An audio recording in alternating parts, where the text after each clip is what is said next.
There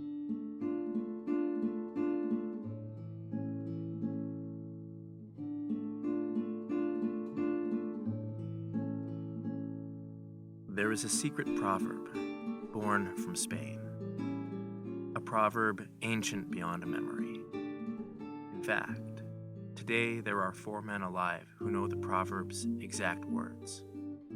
There are 11 men who know a little of this old language from which the proverb has been preserved. There are even a few people that have heard a loose translation of the proverb. I am one of those people. And, if you listen, you will be as well. Yo poseo esto, y sus problemas se multiplicarán. Somos dueños de esto, y el problema se divide. There. If you have studied this language, you may well know the loose translation. I will recite the words in English at a later time. But, in the meanwhile, content yourself at having heard the words. You've been told something similar to the ancient saying, not the saying itself. Because if you heard this secret at its heart, you would be helpless to its power. The fingers of truth would wrap around your mind and heart, and you would have no choice. Your life could never be the same. You could never be the same. This strange old proverb was first spoken by the most foolish and wise king ever to rule in Spain. Long ago, before Cortez or the Roman conquests, before the struggle between the crescent and the cross, there was a legendary city called Tartessos. This was millennia before the Reconquista grafted the 8 Castilian kingdoms into one sovereign state, before the Visigoths invaded Spain by way of the Pyrenees Mountains. Long before any of that, there was Tartessos, filled with noblemen and thaumaturges and alchemists who worked great wonders. The city was split in two by the Rio Tinto, which struck through the city's civic plaza. Today, you can visit the town of Huelva and see the waters of the Rio Tinto, which run red as ruby under starlight. There, superstitious elders will tell you that the Rio Tinto runs with the souls of unbaptized children. Leave them to their superstitions. Since the olden days of Tartessos, the Rio Tinto has run with heavy deposits of gold, silver, and alluvial tin. This is why Tartessos' wealth was famous the world over. The Israelites called the city Tarshish, while the Celts called the city Atlantis, and many other tribes and tongues lent the city their own names. King Arganthonios ruled over those lands. Indeed, he was a fool, and for good reason. Arganthonios was wealthier than any king who had reigned before him, or has ever reigned since, and he had inherited all of his riches. He dwelt in a palace filled with marble patios and towering jeweled arches. He owned miles of fertile plains, herds of Andalusian bulls, and dozens of olive orchards. Each morning, skilled Ziamarita players would perform at the doorways of his bedchambers. Each afternoon, wise prophetas attended to his council. Each evening, without fail, the king was served cured hams, salmorejo soup, and wine squeezed from the finest vineyard grapes. What's more is that King Arganthonios' wealth was always growing. He routinely accessed copper and pyrite mines, and daily he added Iberian gold to his hoard. The king possessed anything his eyes passed over. His slightest pang was immediately satisfied. Except that the king was never satisfied, not for very long. At times, he even took to wandering the streets of Tartessos and seizing the possessions of his kingdom's citizens. He would intrude upon humble grottos, demanding beaten silver and the best livestock.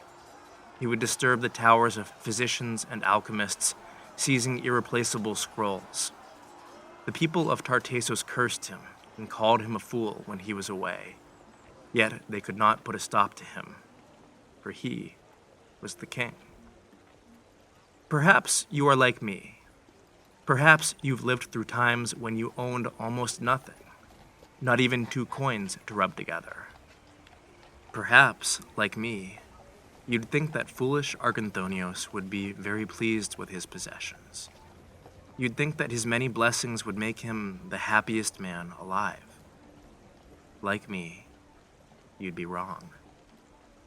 Instead, it seemed that the more the king possessed, the less he was satisfied, until he was nearly driven mad by his own vanity. One afternoon, the king looked out at the city from his palace's highest window. His thoughts turned sour and ripe in the heat. What was left in this city that he could possibly stand to gain? What, if anything, was a large enough possession to satisfy his thirst for wealth? The banks of the Rio Tinto were running high, blushing like a streak of Tempranillo wine. The king's eyes widened, and epiphany struck his heart like the white veins of a lightning bolt. King Arganthonios would steal the Rio Tinto for himself. Preparations began immediately throughout the kingdom. Tremendous basins were forged. Deep fish ponds were excavated on the palace greens. The mules were saddled with cargo bags larger than parachutes. Thousands of gallons of red water were dragged from the Rio Tinto. Countless loads of lead and limestone were carried across the city to the palace. The back-breaking labor continued for almost 3 years. The city, once wealthy with resources and knowledge and magic, had been all but bankrupted. "Fool!" cried the peasants from the street corners. "He will bring ruin to every house but his own." Their cries reached the ears of the king, but he did nothing. Arganthonios believed in his mad heart that if he could look upon the Rio Tinto and say, "I own this," he would at last be satisfied. His troubles would be over. The last day of the 3rd year came and went, and the king surveyed the halls of his palace. His courtyards, once adorned with hanging gardens, were torn and strewn with river rocks. Every palace room, from the cellars to the great hall, smelled like silt and grime. The basins and the fish ponds, filled with red water, boiled and stank under the sun. Arganthonios' endeavor had failed, well, royally. He was, without doubt, the most foolish king ever enthroned in Tartessos. Nothing he could say or think or desire could help him to deny this. So, the king wandered miserably to the Rio Tinto, whose waters had fallen less than an inch after 3 years. He put a hand on each muleteer who toiled at his impossible task, and dismissed them from his commission. He walked for miles in the scarlet clay, feeling defeat and loneliness, and more dissatisfaction than ever. As the sun began to dip, he came to a shaded rock, surrounded by reeds and overhung with yellow myrtle laurels. The scene was very private, and he sat, looking out across the river. A young boy and his sister were skipping stones, chipping tiny ripples into the rosy river. They did this for some time until they came to their last rock. An argument sprang between them. Who should be able to skip the last stone? The girl slapped her brother's face, and he kicked her, cruelly, on her shin. "What wretched behavior," thought the king. "How petty." and over a river stone, of all things. Anyone could have a river stone. He leapt to his feet, now visible among the orange groves and pomegranate shrubs. He started to call out to the quarrelers, "Do you not know how to share?" The words died on his lips. The phrase had choked him. For the second time in 3 years, an epiphany was crackling through the king's frame. Di, yo puseo esto, y sus desgracias se multiplicaron. Di, somos dueños de esto, y la desgracia se divide. King Arganthonios could never say from where those murmured words came.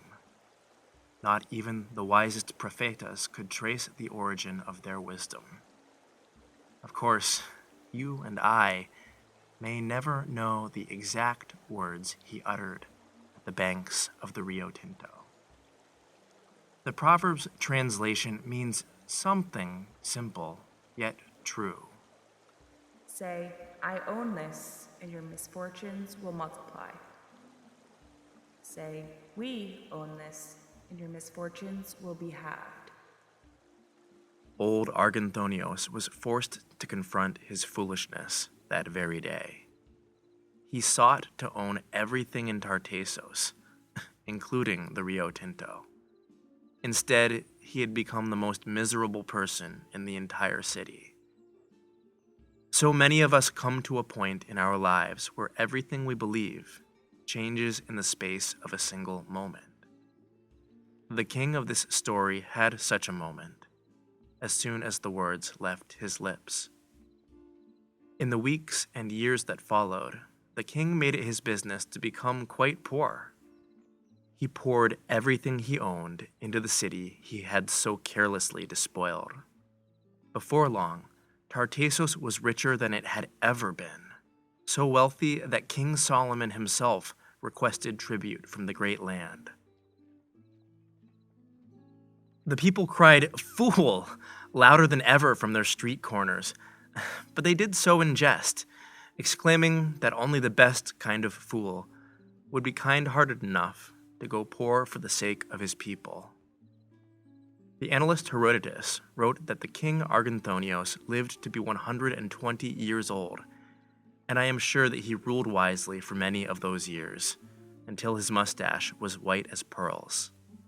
And as for us, while we may never know the true heart of the proverb he spoke on that fateful day, we may indeed include the practice of saying, "It is ours," instead of, "It is mine," into our daily lives. And this, at last, may be the best way to learn the true meaning of the proverb.